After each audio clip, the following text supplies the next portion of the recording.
Abra sua Bíblia no livro do Êxodo, capítulo 17, versos 8 a 16. Êxodo, capítulo de número 17,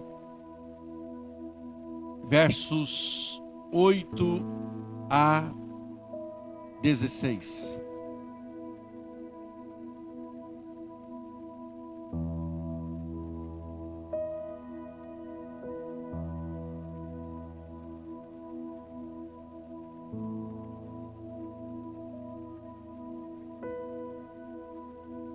Diz a palavra do Senhor, no segundo livro da Bíblia, capítulo 17, versos 8 a 16. Então veio Amaleque e pelejou contra Israel em Refidim. Com isso ordenou Moisés a Josué: escolhe-nos homens e sai e peleja contra Amaleque. Amanhã estarei eu no cimo do outeiro, e o bordão de Deus estará na minha mão. Fez Josué como Moisés lhe dissera, e pelejou contra Amaleque. Moisés, porém, Arão e Hur subiram ao cimo do outeiro. Quando Moisés levantava a mão, Israel prevalecia. Quando, porém, ele abaixava a mão, prevalecia Amaleque. Ora, as mãos de Moisés eram pesadas. Por isso tomaram uma pedra e puseram por baixo dele, e ele nela se assentou. Arão e Hur sustentavam-lhe as mãos, um de um lado e o outro do outro. Assim lhe ficaram as mãos firmes até o pôr do sol. E Josué desbaratou Amaleque e a seu povo ao fio de espada. Então disse o Senhor a Moisés: escreve isto para a memória num livro e repete-o a Josué, porque eu hei de riscar totalmente a memória de Amaleque de debaixo do céu. E Moisés edificou um altar e lhe chamou: o Senhor é minha bandeira. E disse: porquanto o Senhor jurou, haverá guerra do Senhor contra Amaleque de geração em geração. Amém. Que a tua palavra, Senhor, tenha livre curso, e que os corações aqui presentes sejam terra boa. Mas se porventura houver alguma resistência, Espírito Santo, quebra e traz, Senhor amado, a condição desse coração receber, entender e viver a tua palavra, Senhor. Em nome e para a glória de Jesus. Amém. Obrigado, irmãos. Podem assentar. Princípios que asseguram a vitória do povo de Deus. O povo de Deus foi chamado, foi escolhido, foi separado para viver em vitória. Povo de Deus. Quem é povo de Deus aí? Levanta a mão. Tem gente que não é povo de Deus? Quem é povo de Deus? Levanta a mão aí. Se é povo de Deus, você foi chamado para viver em vitória.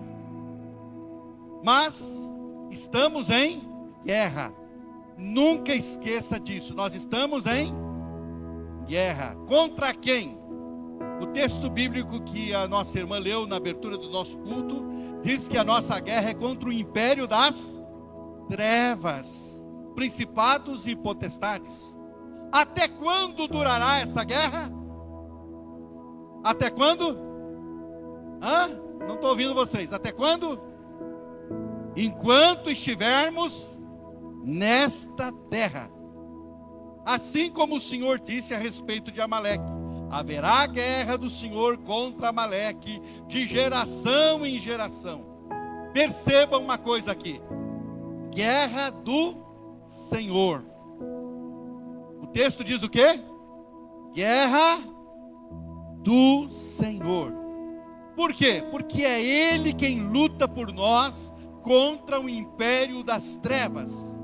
Mas Ele conta com a sua participação. Ele conta com a nossa participação. E qual é o despojo dessa guerra? O despojo dessa guerra são as almas aflitas e cansadas. Nós não estamos em guerra por outra coisa senão pelas almas das pessoas e pela nossa própria alma, para nos mantermos firmes, né, até o dia final. Então, o despojo dessa guerra são as almas, a partir e a começar da sua alma. E é isso que importa para Deus, a nossa alma. Amaleque representa os inimigos do povo de Deus. Amaleque significa, o nome Amaleque significa guerreiro ou povo que devora. Interessante, porque o inimigo é devorador. O inimigo faz isso, ele devora. Aliás, é uma das promessas lá para os que são fiéis ao Senhor com seus dízimos, né? Eu vou repreender o devorador, né? Agora, por que Deus tomou a decisão de riscar Amaleque da face da terra? Por pelo menos duas razões. Por que ele tomou essa decisão? O que tinha esse povo que levou Deus a tomar essa decisão? Pelo menos duas razões. A primeira, porque Amaleque era descendente de Esaú. E por ter sido Esaú rejeitado por Deus, por causa da sua irreverência, Deus já sabia, escolheu Jacó desde o ventre, os seus descendentes passaram a odiar o povo de Israel. Os descendentes de Esaú nunca gostavam dos seus parentes, né, que eram filhos de Jacó, os filhos de Israel. Então, passaram a odiar o povo de Israel. Olha o que diz aí, Gênesis 36:12. Timna era a concubina de Elifaz, o Elifaz era filho de Esaú, e teve de Elifaz a Amaleque. Significa então que Amaleque era neto de Esaú. Então essa é uma das razões, essa belicosidade de Esaú para com o povo de Israel, para com os filhos de Jacó. Uma segunda razão para que Deus tomasse essa decisão de riscar Amaleque sobre a face da terra, é porque era um povo traiçoeiro e covarde. Um povo traiçoeiro e covarde. O que eles faziam? Diz o texto de Deuteronômio 25, 17 a 19. Nunca se esqueçam daquilo que os amalequitas lhes fizeram quando vocês saíram do Egito. O que eles fizeram? Eles os atacaram quando vocês estavam cansados, esgotados, e feriram mortalmente os mais fracos que ficaram para trás. Olha só, os amalequitas representam bem o nosso inimigo Satanás, que odeia o povo de Deus e tem predileção em matar os fracos e os esgotados também. Você percebe isso?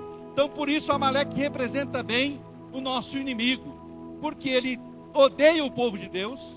Aliás, deixa eu dizer uma coisa para você: se o diabo gostar de você, você está em maus lençóis. Não é boa coisa, viu? Se o inimigo gostar de você, coloque suas barbas de molho, porque não é coisa boa. Ah, o inimigo, eu não tenho problema com ele. Então a coisa não está boa para você. Por quê? Porque ele nos odeia, ele está sempre trabalhando contra o povo de Deus. Se você é povo de Deus, ele está sempre trabalhando contra você. E ele é traiçoeiro, ele escolhe os fracos e os esgotados, os cansados, para ferir mortalmente. Diz aí o texto que Amaleque fazia isso, e o inimigo da nossa alma faz da mesma forma. É interessante também que nós encontramos amalequitas mal intencionados por toda a Bíblia. É pior que erva daninha, preste atenção. Aqui Moisés recebe a ordem de eliminar Amaleque, e segundo o texto bíblico, Amaleque foi exterminado. Mas daí você vai ver lá na frente em Samuel, Deus dando a ordem também para Saul exterminar os amalequitas. Mas de novo, é erva daninha, cresce que nem mato. E estava lá o povo amalequita de novo. Então são pior que erva daninha mesmo.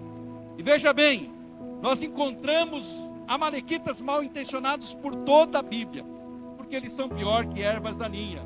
Olha bem, os amalequitas se ajuntavam contra os inimigos de Israel para causar dano a Israel no tempo de Gideão. Diz o texto bíblico de Juízes 6, 2 e 3, que prevalecia aí o domínio dos midianitas sobre Israel.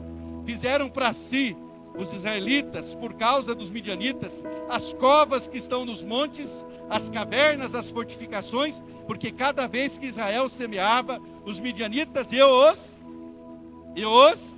como também os povos do Oriente subiam contra eles. Ou seja, eles se aproveitavam para se unir contra Israel. Qualquer que fosse inimigo de Israel, era amigo dos amalequitas. Então eles se juntavam aos inimigos de Israel para causar danos a Israel no tempo de Gideão. Foram os amalequitas um tropeço para Saul. Saul e os seus homens, diz o texto sagrado, pouparam a vida de Agag. Quem era Agag?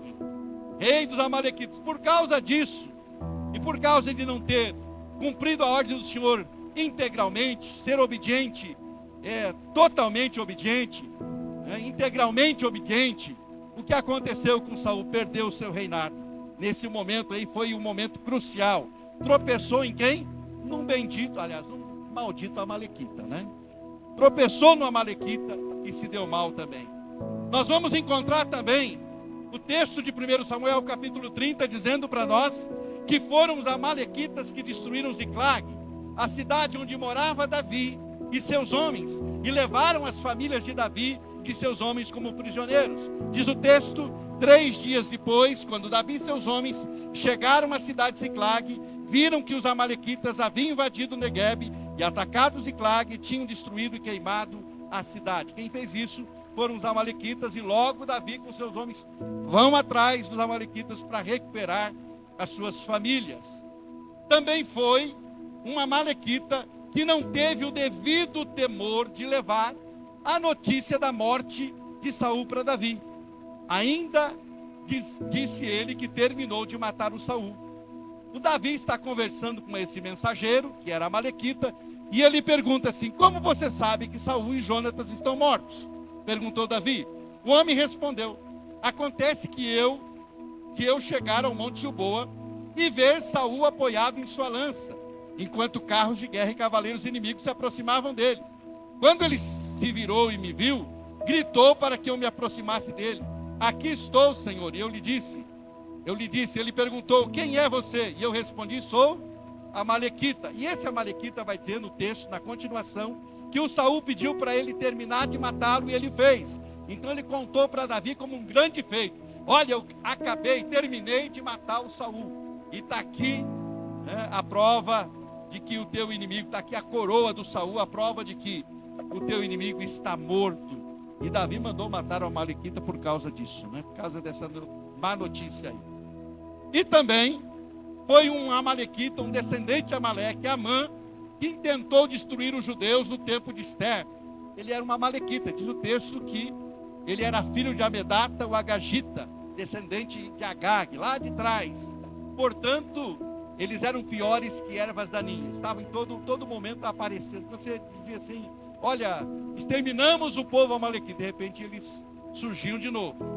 O inimigo age dessa forma, está sempre, quando você pensa agora, não vou ter mais esse tipo de batalha contra o inimigo, de repente você está tendo de novo, porque o inimigo não desiste, ele é persistente, e por isso precisamos entender algumas verdades, e entre elas entender que como povo de Deus, Deus quer que você viva em vitória sobre o inimigo, amém?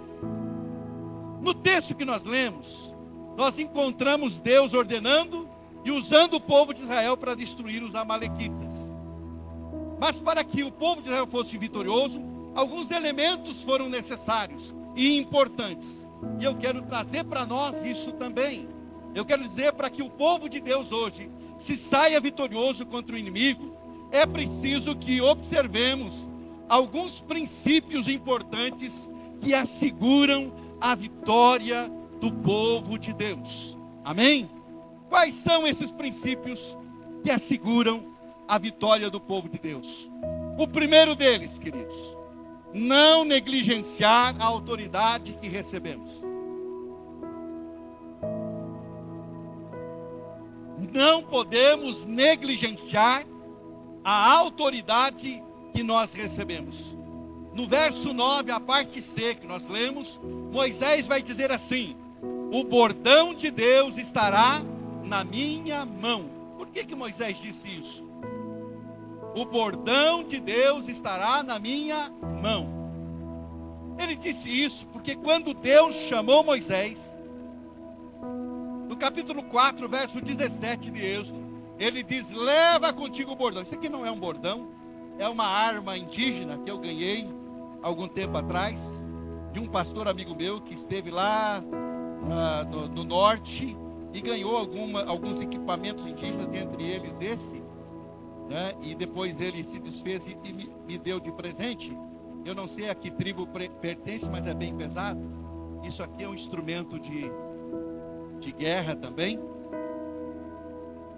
vamos dizer que ele representa o bordão de Moisés, certo? Então, Deus disse, olha, você vai levar o bordão na sua mão, para operar os sinais e prodígios no Egito. Ou seja, Moisés deixou claro, ou Deus deixou claro para Moisés, e Moisés também deixou claro às pessoas à sua volta, que aquele bordão seria um símbolo da autoridade e poder que o Senhor lhe estava lhe concedendo. Um símbolo. Foi com o bordão que milagres foram realizados no Egito. Foi o bordão de Moisés que tocou nas águas do Mar Vermelho, ele se abriu. Foi o bordão que Moisés segurou durante a batalha contra os amalequitas.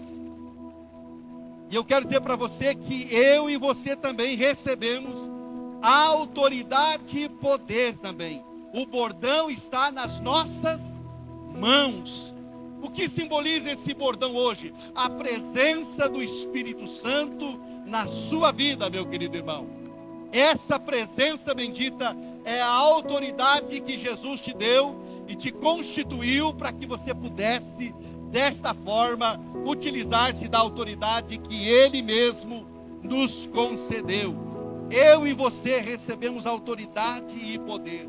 O bordão está nas nossas mãos. Você tem a autoridade do nome de Jesus. Você tem a autoridade da palavra de Deus. Você tem a unção poderosa do Espírito Santo. Você pode perguntar assim: tenho? Sim, meu irmão. Se você é nascido de novo, se você faz parte do povo de Deus, se você experimentou a nova vida, você recebeu a autoridade do Senhor. Moisés poderia ter intercedido apenas com as mãos levantadas, mas o bordão estava na sua mão, como que ele estava dizendo: não estou negligenciando a autoridade, o poder que eu recebi do Senhor. O poder em si não estava no bordão, o poder estava na autoridade que Deus lhe deu. O bordão apenas era símbolo dessa autoridade, desse poder que ele recebeu do Senhor. Quantos de nós temos negligenciado esse poder e essa autoridade? Eu quero dizer para você essa noite: não negligencie aquilo que Deus colocou nas suas mãos. Não negligencie a autoridade que Ele lhe deu. Ele te deu autoridade. E Ele mesmo disse: eu vos dou autoridade sobre demônios, sobre enfermidades. Você pode usar dessa autoridade. Você pode abusar dessa autoridade contra o reino das trevas, contra o império das trevas. Nesses últimos anos surgiram doutrinas, que diziam que você tem autoridade para determinar isso e determinar aquilo. Não é esse tipo de autoridade que Deus te deu.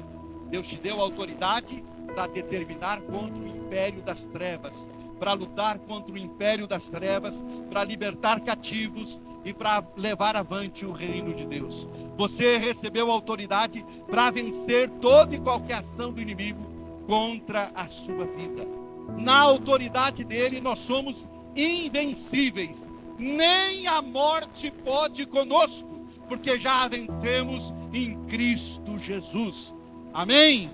Aliás, o pastor Ginaldo nos lembrou esta manhã do símbolo do túmulo vazio, que simboliza o poder de Jesus sobre a morte também. Ele venceu a morte e nele nós também somos vitoriosos sobre a morte. Não há o que temer e não precisamos temer também. Mas Moisés estava com o bordão na mão. Ou seja, querido, não negligencie a autoridade que Deus te deu. Moisés, pega aqui o bordão. Meu Moisés hoje é o Yuri. Segura o bordão aí. Não precisa levantar ainda. Mas o Moisés está com o bordão nas mãos, símbolo da autoridade. Ele poderia subir ao monte e levantar apenas as mãos, mas ele está com o bordão dizendo assim: olha, eu tenho uma autoridade. Vocês, como povo de Deus, nós, povo de Israel, temos autoridade e podemos destruir os amalequitas, porque temos a autoridade de Deus, a autoridade que nos concede a vitória, o poder que precisamos para a vitória. Mas esse não é o primeiro princípio que eu preciso cuidar: não negligenciar a autoridade que recebemos. Tem muito crente fraco na fé, muito crente quase que rastejando, porque não tem feito uso da autoridade que recebeu, não tem desfrutado desse poder na sua vida. Há um poder que o Espírito Santo tem à sua disposição. E onde é que o Espírito Santo está, meu querido irmão? Onde ele está? Onde ele está? Olha para o teu irmão, dentro de você, irmão. Dentro de você, irmã. Ele está dentro de você. Onde é que está o poder, então? Onde está o poder? Por causa de quê? Do Espírito Santo. Não é conversa antropocêntrica, não. Você tem a força, você não tem nada. É o Espírito Santo que está dentro de você. Está entendendo? Não é porque, olha, você tem uma força interior. Procure essa força interior dentro de você. Se você não tem o Espírito Santo, você não tem força interior nenhuma. A força que nós temos dentro de nós chama-se Espírito Santo, que habita no coração dos crentes. Amém? Se ele habita no seu coração, você tem a autoridade dele na sua vida. Você tem usado dessa autoridade? Tem usado dessa autoridade que Deus tem te dado para vencer as batalhas da vida, para guerrear contra o inimigo, para derrotar os amalequitas que se apresentam diante de você? Use dessa autoridade, não negligencie. Esse é o primeiro princípio, não negligenciar a autoridade que recebemos. Moisés não negligenciou, disse: eu vou subir ao monte, mas o bordão vai estar nas minhas mãos, eu tenho autoridade. Mas há um segundo princípio para sermos bem-sucedidos nas batalhas da vida, e principalmente como povo de Deus, vivemos em vitória. É trabalhar em equipe, o trabalho em equipe. Então trabalhe em equipe. O Moisés vai para o monte e levanta o bordão. Vai lá, Moisés, e fica com o bordão levantado. Mas é interessante que o Moisés começa a segurar o bordão, e diz o texto que as mãos dele, as mãos são pesadas, e o bordão também não é tão leve, e como o Yuri está indo embora, eu disse: eu vou castigá-lo, eu vou deixar ele aqui agora até amanhã com esse bordão na mão. É minha vingança salamaligna contra ele. Ele está indo embora, tá bom? Lá está o Moisés com o bordão na mão. O Josué está onde? Cadê o Josué? O Josué está onde? Está na frente de batalha. Lá está o Josué. Esse aí está meio despreparado aí, meio de chinelo, não, descalço, para a frente de batalha, né? Lá está o Josué na frente de batalha. Moisés com o bordão levantado lá no monte. Arão e Hur, cadê o Arão e Hur? Chegam para segurar as mãos de Moisés.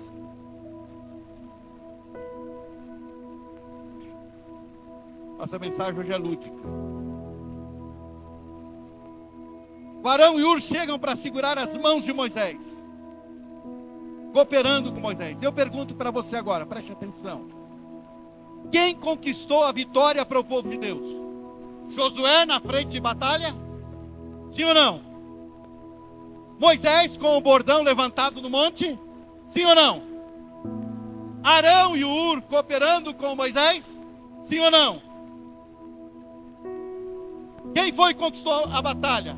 O Josué com os soldados lá na frente? Não. O Moisés levantando o bordão? Também não. O Arão e o Hur segurando as mãos do Moisés? Também não. Quem ganhou a batalha? Todos, a equipe em conjunto conquistou a vitória sobre o inimigo. Porque quando as mãos do Moisés começavam a baixar, o que acontecia? O inimigo prevalecia, vencia. Quando as mãos de Moisés eram levantadas, o inimigo era derrotado. O que significa? Que o trabalho de equipe funcionou. Quem ganhou a vitória foi a equipe, não foi um homem, não foi o Josué fez a parte mais importante. Se era a parte mais importante, quando o Moisés baixava as mãos, ele deveria continuar ganhando, mas ele começava a perder. Então não era uma parte tão importante. Então a parte mais importante é o Moisés com a autoridade, com o bordão de autoridade. Também não. Por quê? Porque se ele baixa as mãos, o Israel perde a batalha também. E então a sua autoridade não serve de nada. Então é o Arão e o Hur, porque eles estão agora sustentando o Moisés? Também não, porque só isso não bastava. É o trabalho de equipe. Quem conquistou a vitória para o povo de Deus? Todos, a equipe em conjunto conquistou a vitória sobre o inimigo.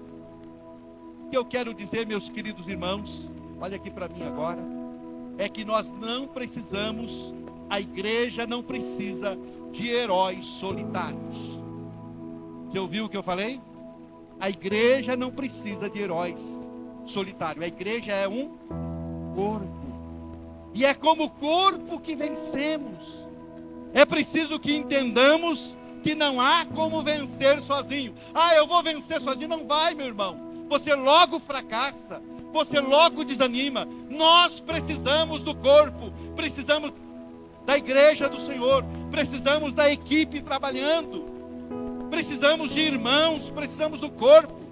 Deixa eu te dizer uma coisa. A autossuficiência é uma ideia do próprio inimigo. Vou repetir para você guardar. A autossuficiência é uma ideia do próprio inimigo. E essa ideia ele usa para isolar os crentes e derrotá-los. Sim, ele usa essa ideia para nos isolar e nos derrotar. Gente isolada fica para trás, e quem fica para trás cai na lábia do inimigo. Quem fica para trás cai na conversa fiada. Ficou um pouquinho para trás. Você viu? Você está indo na igreja, mas se na igreja bebê, e cai na lábia do inimigo. Você viu o que está acontecendo nas igrejas evangélicas aí? Olha aí as coisas que estão acontecendo, tanto escândalo, tanta coisa. E cai na lábia do inimigo. Se ficar para trás, enfraquece e cai na lábia do inimigo. Por mais difícil que seja, por mais dificuldades que tenhamos para trabalhar em equipe, nós precisamos ser equipe e vencer como equipe. Moisés sabia que precisava de Josué lá na frente de batalha. Josué sabia que precisava de Moisés lá no monte com o bordão de Deus na sua mão. E tanto Josué quanto Moisés sabiam que precisavam do Arão e do Ur, porque senão não haveria vitória também. E você, meu querido irmão, tem reconhecido que precisa dos irmãos? Tem reconhecido que precisa de ajuda, de caminhar junto com outros? É difícil, pastor, mas precisa. É complicado, mas precisa. É necessário. Portanto, meu querido irmão, o que assegura a vitória do povo de Deus é esse segundo princípio de trabalho em equipe. Precisamos estar juntos como corpo de Cristo, trabalhando juntos, entendendo que precisamos, que a nossa vitória consiste em estarmos ativos e juntos no corpo de Cristo. Amém? Pergunta se o irmão está entendendo isso, irmão? Mas eles ainda vão ficar aqui mais um pouquinho, não te castigo. Mas olha aqui para mim, por favor. Não te distraia com os Arão, com os Ur, com os Moisés aí da vida. Mas há um terceiro princípio vinculado a esse, ligado a esse que é muito importante. Qual é esse terceiro princípio? Encontre o seu lugar na equipe. Versos 11 a 13. Cada um dos personagens desse texto estava batalhando de um jeito diferente. Josué na frente de batalha, Moisés intercedendo com o bordão na mão, Arão e Ur sustentando as mãos de Moisés. Eu pergunto a você, qual deles estava fazendo a parte mais importante, queridos? Qual estava fazendo a parte mais importante? Eu pergunto a você novamente, Josué e os que estavam na linha de frente? Será? Quando Moisés baixava as mãos, eles perdiam a batalha. Será que era ele lá na linha de frente? Moisés com o bordão em suas mãos, então fazia a parte mais importante? Também não, porque ele cansava e não havia progresso na batalha. O inimigo prevalecia. O que isso nos ensina? Qual é o mais importante deles? Qual é o mais importante? Todos são importantes. Isso nos ensina uma verdade. muito preciosa, irmãos, que não há lugar mais ou menos importante no corpo ou na batalha. Dependemos uns dos outros para termos a vitória assegurada. Preste atenção no que eu vou dizer agora. Então, não supervalorize aquilo que você faz. Ah, sem mim, nada vai acontecer. Sem mim, essa igreja para. Não para, não. Sem mim, as conquistas não vão acontecer. Sem a minha participação, é imprescindível. Eu vou dizer para você, não superestime aquilo que você faz. É importante entender que todos são importantes. Não supervalorize o que você faz. Mas também não subestime aquilo que você faz. Ah, isso que eu faço não é nada. Pelo contrário, é muito necessário. Pode ser até pequena a sua participação, mas é importante, qualquer que seja o lugar da batalha que você esteja, qualquer que seja a atividade que você desenvolva no corpo de Cristo. Hoje pela manhã, na abertura do nosso culto, o nosso querido projetista lá de cima, o projetor, o nosso querido irmão que estava lá, se perdeu um pouquinho, que não projetou, ficou todo mundo o quê? Todo mundo vendido, sem saber o que cantar. E agora?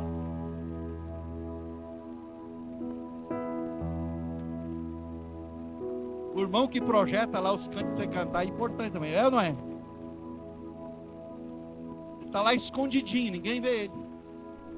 Mas veja só, meu querido irmão, minha irmã, não existe lugar menos importante. Agora ouça o que eu vou dizer. Não basta ser uma equipe.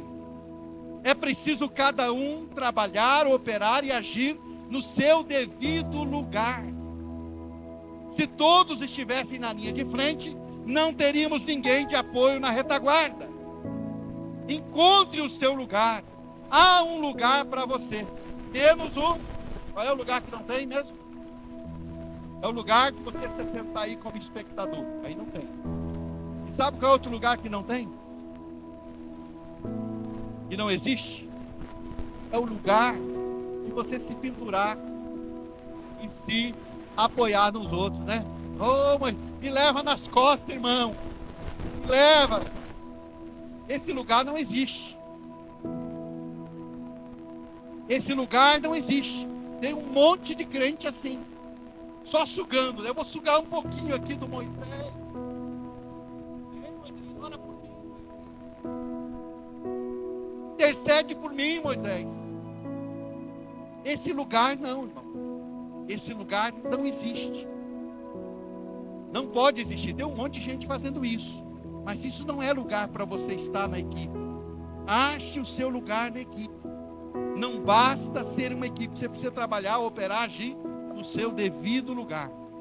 Se cada um estiver operando no seu lugar, nós vencemos batalhas com muito mais facilidade. A igreja avança. O corpo de Cristo é vitorioso. O povo de Deus conquista quando isso acontece. Amém? Os meus ajudantes podem sentar. Muito obrigado.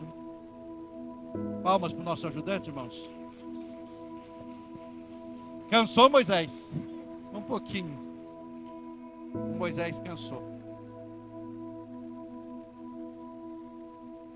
Meu querido irmão, esse é o terceiro princípio que assegura a vitória do povo de Deus. O trabalho de equipe. Então encontre um lugar na equipe para você. Diga para o seu irmão, há um lugar na equipe para você. Você já achou ou ainda não? Se não achou, meu querido, encontre o seu lugar na equipe. Ele é importante. Mas ainda há um quarto princípio importante que nós precisamos levar em conta. Nunca esqueça quem Deus é.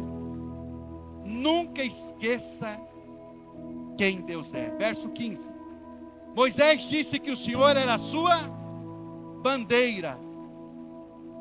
Mas por que ele levanta um altar e denomina Jeová Nissim? O Senhor é a minha bandeira. Por que não Jeová Sabaote?